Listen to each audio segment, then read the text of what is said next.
In August 2023, Glasgow will play host to one of the year's biggest heavy music festivals, Core. The event will feature over 30 bands, and it's going to run from the 18th to the 20th of August across Glasgow's Maryhill Community Centre halls and the Hug and Pint. And today, Duncan and I are joined by the co-founder and organiser of Core, David Weaver. How are you doing, sir? I am very well, thank you very much. Yeah, great, thanks. Excellent. It's a pleasure to have you on to chat about Core Festival. Duncan and I have been speaking back and forth about this for the last couple of months, kind of eagerly anticipating what and who is going to be playing the festival. I think it was when we first noticed it when Deaf Heaven released a UK tour poster, and it had Core listed as their Glasgow date, and we were like, "Whoa, what is this? What is Core?" Yeah, that's right. They sort of jumped the gun a little bit. Did they? Right. I did wonder if that was slightly. We're not going to tell them off because they're like our headliner, and we're like, yeah, fair. That's fine. They can do what they want. It's good. Well, if the headliner's excited, then that's all you need, really. No, exactly. Funnily enough, I was just in over Roadburn at the weekend. Oh, nice. So I managed to catch Deaf Heaven and Chat Pile, and spoke to them both, and like they were both like, "Oh, we're buzzing for Core," and I was like, "What? You know what it is?" I thought like the agent would have booked it and they would have no idea, but they were both totally excited about it. So should be great. Can't wait. Oh, so how did the two bands sound over in Roadburn? Oh, amazing! The thing about Roadburn, I'd never been before, and like the production at every venue is unbelievable. Nice. The sound is so good, and Deaf Heaven were incredible. They did Sunbather in Full on the Friday night, which was Thursday night, and it was like amazing. And then Chat Pile, so it was their European debut on the Saturday night, and absolutely full room, like 3,000 folk in there. And later on, some guy, some Dutch guy turned to me and he was like, I've been coming here for 15 years and that bass guitar was the most disgusting sound since Godflesh. I was like, yes, it was. It was truly disgusting. I loved it. So, big thumbs up from the Dutch Godflesh fan. Nice. It looked killer. Absolutely killer, Bill. Yeah. So in terms of Core, take us from the beginning. How did this all come about? What was the motivator behind putting on a festival like this? Well, basically, so I work for a wee company. We run the Hug and Pint, and we put on a bunch of gigs. Right. And it's like I've been working there for 4 or 5 years, and it's great fun. I kind of fell into it.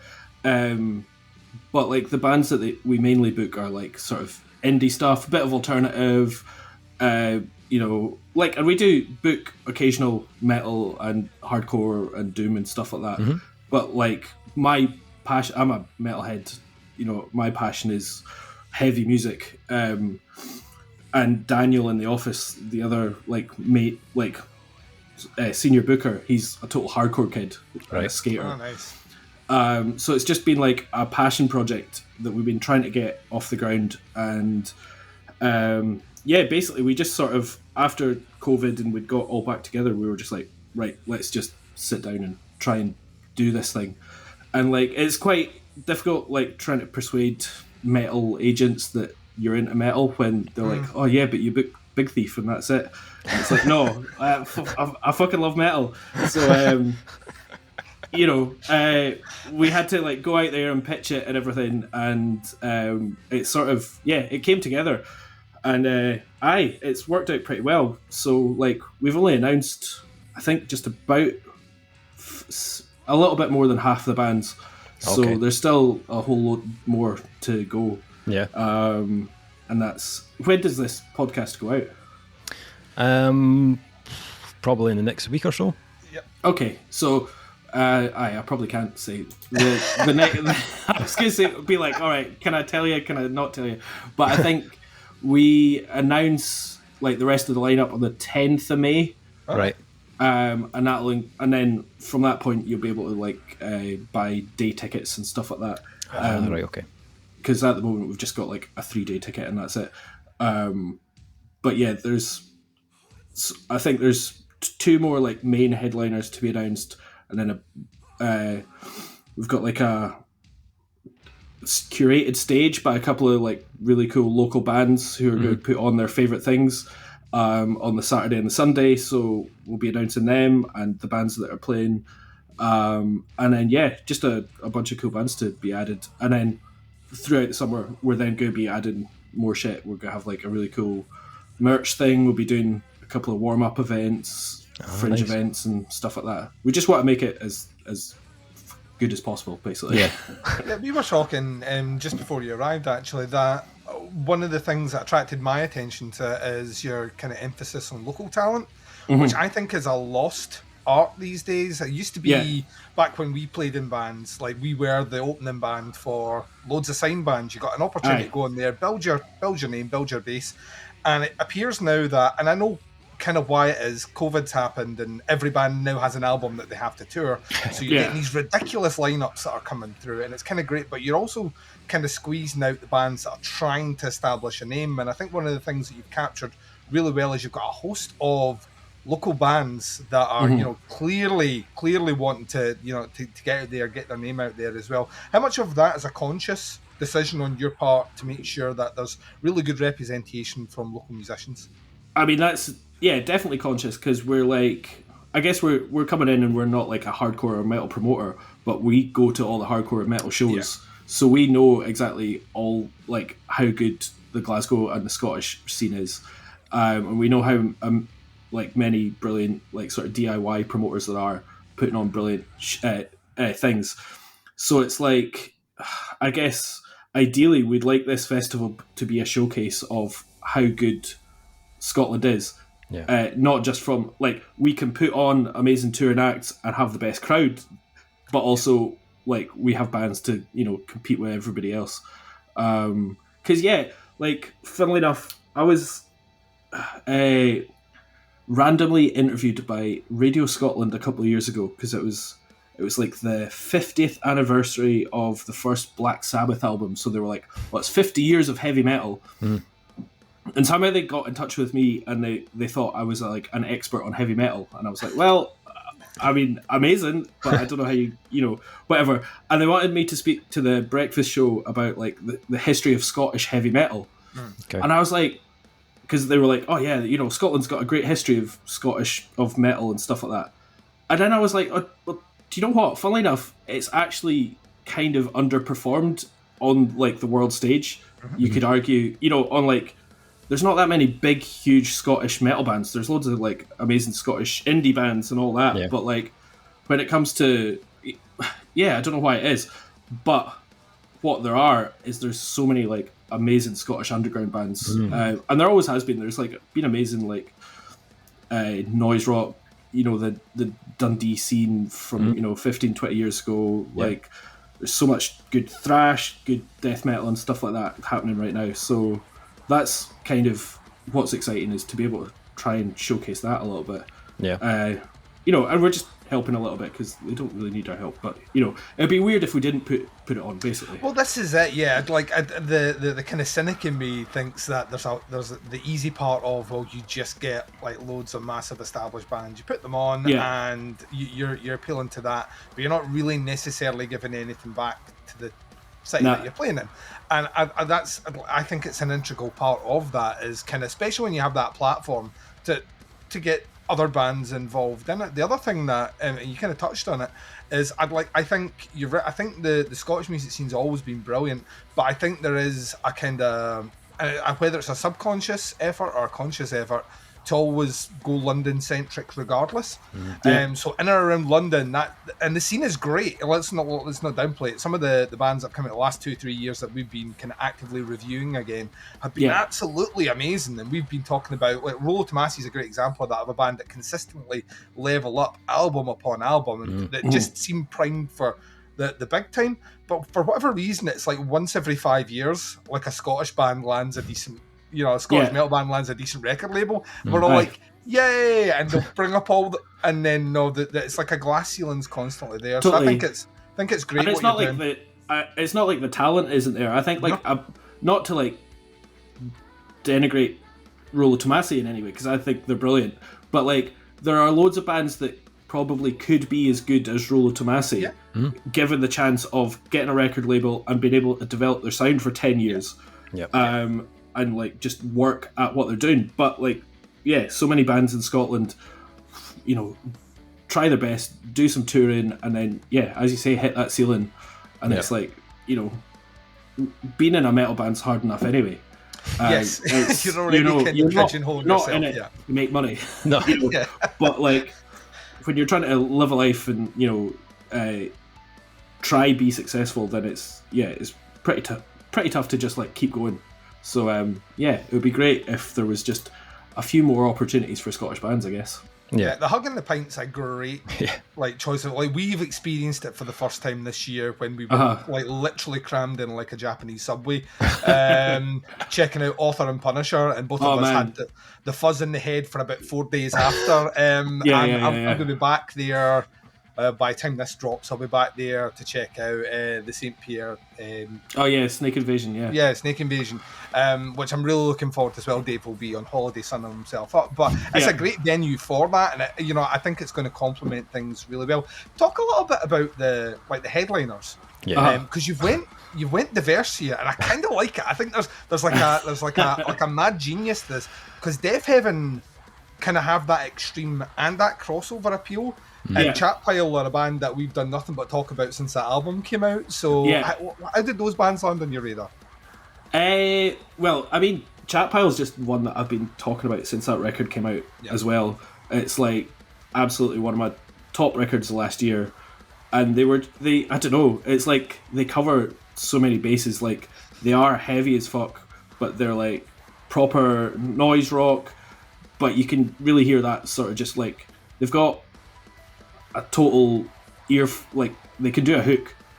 So like you can hear that like heavy Nirvana influence as well. And I just it's like, I don't know, we just kind of watched them over the last like 6 months, and they appeared in so many like album of the year lists and everything.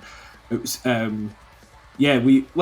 was a few different bands that we tried, but Chat Pile were one, and it was like, oh, can we get them over? They haven't done the UK yet. If we can get them like on their first UK tour, then that's like, a no-brainer, totally. And just like everybody in the office absolutely loves them. And then in terms of Death Heaven, I don't know, they're just like a band that, when Some Bather first came out, it just absolutely blew my mind. It was like that sort of, it covered like extreme metal, but then also so much other stuff, from shoegaze to like, I always compare it to White Pony, and that sort of, it's got a big euphoric element to it. And just it's a really fucking standout record. And then what they've done since is just really interesting, and it like whatever album they do might not be for you, but they are doing it for themselves, and like they don't really give a shit. They are legitimate. So I was lucky enough to see them last year in the Classic Grand.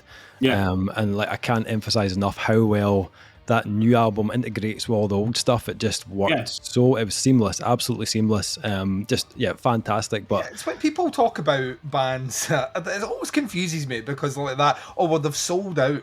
I'm like, well, judge them when they take it out on the road and see if they've sold out or not. And if it integrates well with other music, then it's an organic evolution in their sound. If it totally sounds at odds with the rest of their stuff, then there's clearly been a conscious decision to shift albums. And like, the thing is with like most of these bands, like, as much as like, if you start, I always find it's weird, but our fans have like this sense of ownership. So it's like, whenever you first hear a band, you think that's what the band should sound like.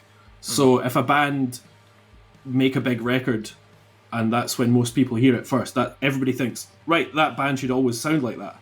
But like, a band is a group of people with a vast diversity of like musical tastes, and they will also grow over 5, 10, 15 years, so they want to try new things. And like, all these guys fucking love Cocteau Twins and The Cure, so at some point they're going to try and sound like it a little bit. It's going to happen. It's my counter is always like, imagine you start a job and on day one I come in and interview you and ask you how you're feeling, what you're doing and all the rest, and then I come back 10 years and interview you again. If you've told me you have not changed at all, there's issues there, right? Yeah, that is weird. The same. You know what I mean? The music's the same. You have to grow, and you have to, and some of those changes work and some of them don't, but I'd much rather bands experiment and take a risk and you know, are either humbled or rewarded for that than the other side of that, which is the band releases the same album every 2 years for however long. Well, and that's you don't it. Get that growth.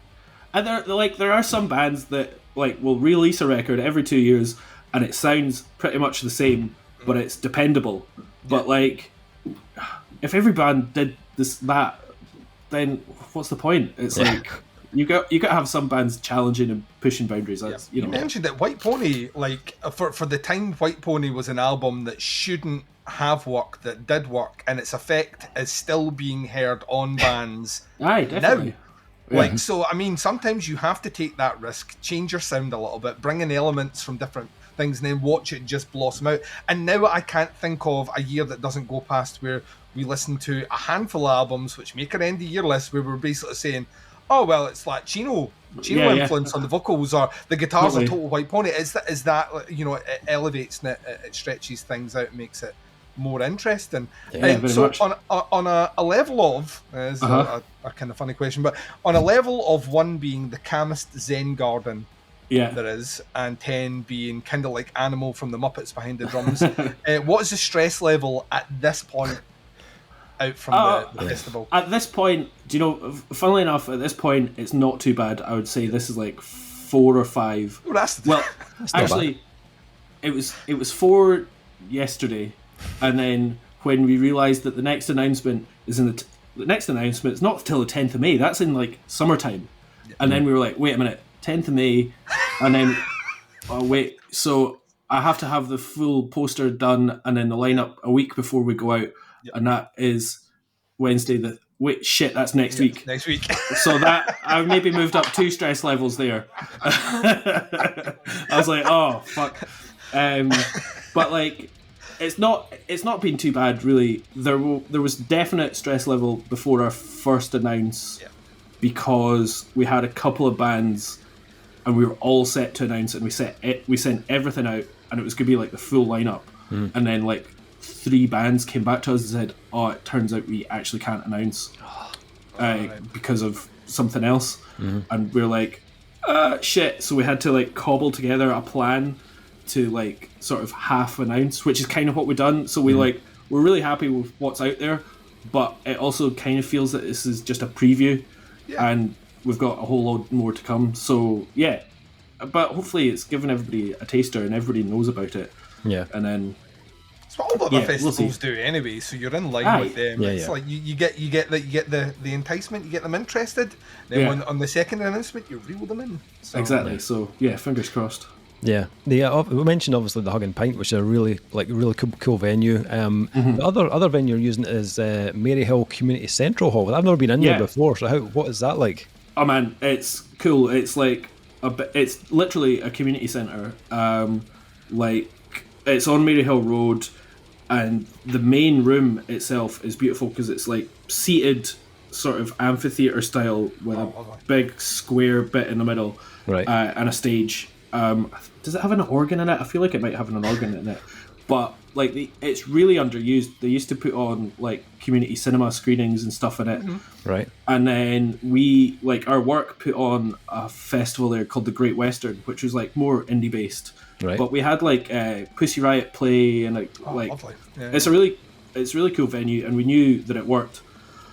And it's also got a second room, which is like sort of, so the main room's about 500 capacity, 600, and then the other room's about 300, and then like the Hug's about 120 or something.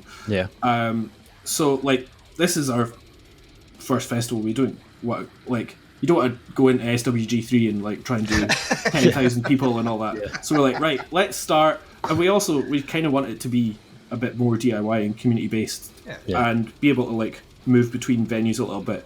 So we'll put in like a really good PA and a bit of lights, and the room sounds good and it'll look great. Like there's space to sit, but then there's also definitely space to go a bit mad. There's definitely motion room. So, and there's seats, you say? Yeah, there is seats. You're talking the language. Me and Dave are I'm 37 over 40 years now, old. so yeah, like Exactly. we need like you get a yay and a stand up when the band comes on for the first song. Happy to watch the kids do their thing, and I'll go, yeah, that's fine. I'm going to take a seat now. Yeah. Like we audibly gasp, and there's a tear that forms in the eye when we see a venue that has a seat. Like, oh, this is going to be the best gig ever. Yeah, absolutely. I'm with you. We were at Cannibal Corpse last week, and there was like 4 bands. I was like, I don't know if my back's going to last. It's a bloody nightmare, isn't it? 5 hours. Early doors. It was like 6 p.m. open as well. I was like, I felt like my granddad walking out. Honestly, it was terrible. You've kind of set up something that's like an interesting talking point here. So, like, you're talking about this being your first run at it. Yeah. Aspirations. If this all goes according to plan, everything lands exactly like you want it. Everyone's talking about it. The city's buzzing. Is there a core of the sequel? I mean, I would love to do it. Yeah, I mean, we genuinely are actually looking at bands for next year already. Like, awesome.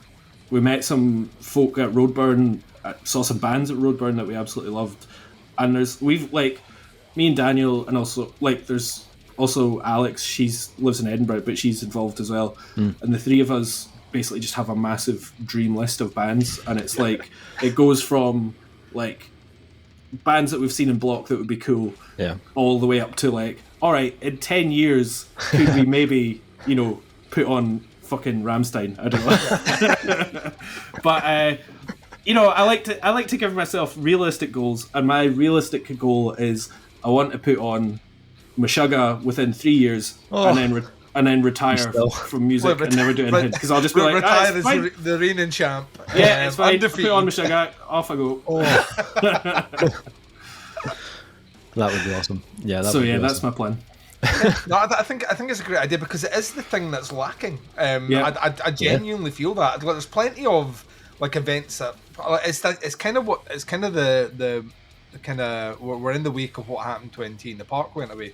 And I think everyone's trying to put their stall out, and some of them are very successful at what they do, but there's never really like a conscious through line, I think, in any of those festivals that play in Scotland, out with something which specifically, like Celtic Connections or something which is specifically geared towards elevating that style of music. So I think you're doing the Lord's work. I really, really do. I think it's something that I think people are going to be really hungry for, and I think with the diversity of bands you've put on, I'm going to ask though, because we were chatting about it earlier on, how would you describe Moni Jitzel? Because we've never heard of them before, and I'll be honest with you, the name alone has me wanting a t-shirt. So well, do you know what? They're pretty noisy. They used to be in a band called As in Bear, who were like really sort of lightning bolt noise rock. Yep. And the drummer's amazing, but the drummer is now singing, and the guitarist is now playing bass, and they've got a drum machine.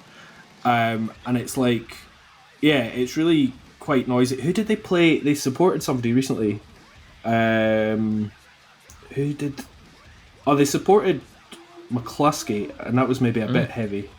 They were a bit too heavy for McCluskey, to be honest. Had me as soon as you said drum machine, I was like, yeah. So they are cool. They're pretty good. I would recommend them.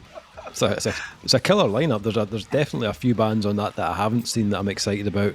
Yeah, Frontier have been one of them, like a band I've been following for a long time. So good. Yeah, that would be awesome to see. I've never actually caught Rollo Tomasi yet either, which that's obviously a big one to tick off the list. Yeah, last time I saw them was in the Barfly, so that was a long time ago. Wow, the Barfly still existed.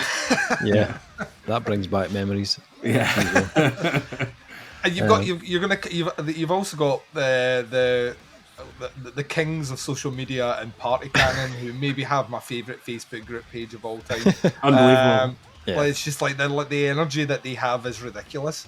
Both they're total patter, but they are also like so brutally heavy live. Yeah. They're amazing. Yeah. So I mean, you need at least one band that's going to have inflatable sharks. True. And it might as well be the slamming death metal band. So you were saying, so next group of bands coming out available for people to check out on the 10th of May. Yeah, and then Wednesday what's the timeline? 10th. Yeah, what's your journey after that? Is it just like tightening down all the peripherals and just I mean, it's then like sort of confirming all the little bits. Like we really want to have like a label fair and a label room. We've been speaking to a couple of like the amazing DIY promoters like Duncan at Red Crust and like a few others about doing events at the Hug and Pint in the weeks before as well. So like sort of fringe events. We really want to have a skate event at some point somewhere. So we need to try and work that out. And then also I want somebody in the venue doing tattoos. So we'll need to work that out. Oh no. Come out like Mike Tyson. Exactly, I know. It's very dangerous, but hey, fuck it. So yeah, awesome. So summer should be all right. It should be like just piecing everything together. I'm just the exciting thing is like this announcement in a couple of weeks, because then it's like the full thing and really buzzing for it. Yeah, totally. Amazing. Awesome. So the early bird tickets are on sale now. Yeah, there's a few early bird tickets on sale now. There's like most of them are gone, but there's maybe like 20 of them left, I think, actually. Awesome. And then from May the 10th, pretty much on the morning. General sale, right? You'll be general sale, so like the weekend tickets will be a little bit more expensive, but not much. And then you can buy day tickets as well, and you'll have the full day splits. So nice, awesome, great. Well, David, thanks so much for coming on to chat about. Thank you for having me. It sounds like it's going to be an incredible event. I can't wait to see what else is coming, what else gets announced. Do you have socials at all? Should people be checking out? Is there a Twitter, an Insta? Yeah, it's all at Core the Festival. So you can go to the website corethefestival.com or Instagram. It's Core the Festival. So cool. I'll stick all the links below. So like amazing. Website, tickets, all that sort of stuff. I'll fire it below. Great. And let people check it out, and we look forward to what happens next. So thanks very much. Yeah, I'll give you a shout and keep in touch, and see you there. Awesome. Yeah, 100%. Yeah. Cheers. All right. Well, thanks very much. Right. Thank you.